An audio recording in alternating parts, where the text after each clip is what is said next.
Geopolitik atau wawasan Nusantara. Nama Erci Selidra Bemau dengan NIM 23010600016, Prodi Pendidikan Kimia.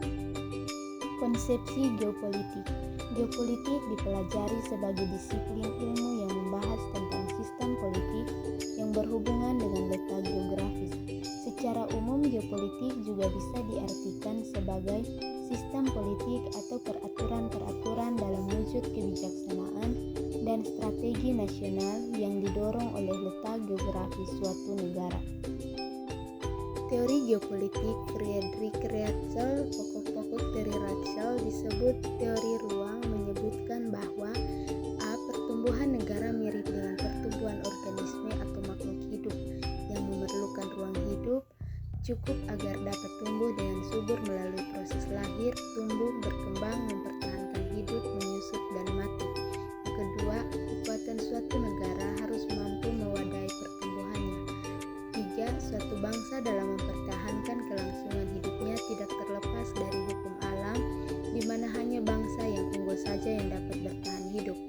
4. Apabila ruang hidup negara sudah tidak dapat memenuhi keperluan, ruang itu dapat diperluas dengan mengubah batas-batas negara, baik secara damai maupun melalui jalan kekerasan atau perang.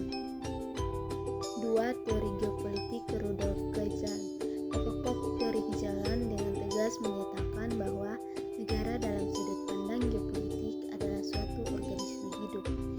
3. Teori geopolitik Sir Walter Raleigh dan Albert Thayer Mahan. Pokok teori kedua ahli tersebut menganut konsep kekuatan maritim dan mencetuskan bahwa wawasan bahari yaitu kekuatan di lautan. 4. Teori geopolitik William Mitchell, Albert Saversky, Julio Douhet, dan John Friedrich Charles Fuller.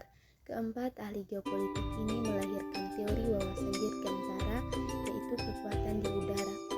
5. Teori geopolitik Sir Halford Mackinder. Pokok teori Mackinder menganut konsep kekuatan darat dan mencetuskan wawasan benua.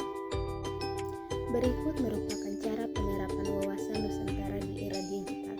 1. Kesadaran sebagai masyarakat tentang pentingnya menjaga kesatuan dan keutuhan tanah air sehingga dapat terhindar dari bangsa-bangsa lain yang berusaha mengambil tanah air yang sudah seharusnya menjadi milik. 2. Memanfaatkan media sosial untuk membangun dan menyadarkan masyarakat, khususnya para remaja, seperti memanfaatkan aplikasi TikTok untuk membuat konten mengenai pentingnya mempelajari wawasan Nusantara. 3. Menciptakan implementasi di berbagai bidang kehidupan seperti bidang ekonomi,